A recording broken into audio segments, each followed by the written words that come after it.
বন্ধুরা, আগে ইংরাজি সিলেবল এর বাংলা প্রতিশব্দ ছিল অক্ষর, কিন্তু বর্তমানে মাননীয় মধ্যশিক্ষা পর্ষদ অক্ষর এর পরিবর্তে শ্রদ্ধেয় প্রবোধচন্দ্র সেন মহাশয়ের প্রদত্ত দল প্রতিশব্দটি গ্রহণ করেছেন। দল দল কাকে বলে?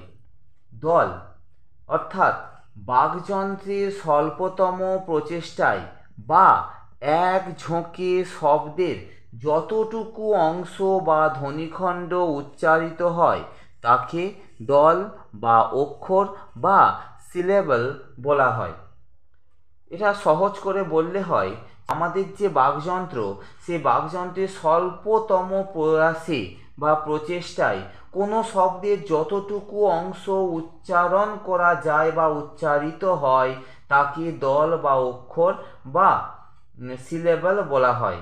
এখানে স্বল্পতম প্রয়াসের অর্থ হলো ঝোঁক, অর্থাৎ একটি শব্দ উচ্চারণ করার সময় যতবার ঝোঁকের প্রয়োজন হয় ততগুলি দল বা অক্ষর থাকে সেই শব্দে।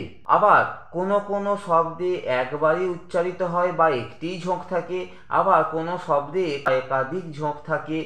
যেমন ধরো, মা শব্দটি উচ্চারণ করার সময় একটি মাত্র ঝোঁক পড়ে, বা মাছ শব্দটি, দল শব্দটি, আম শব্দটি, বই, ফল, কাঠ এই জাতীয় শব্দগুলি উচ্চারণ করার সময় একবার মাত্র ঝোঁক পড়ে, তাই এই শব্দগুলিকে বলা হয় একদল শব্দ।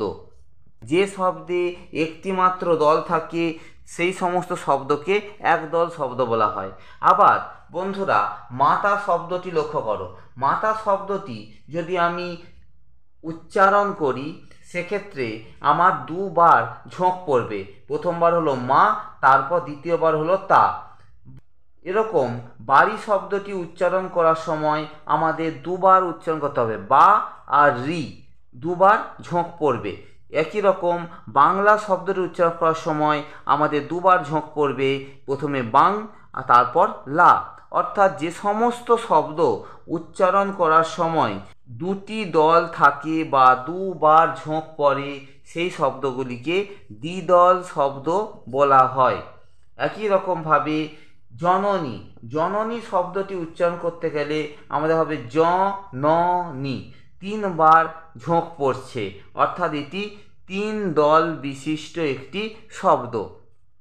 অর্থাৎ যে শব্দে তিনটি দল থাকে তাকে ত্রিদল শব্দ বলা হয়।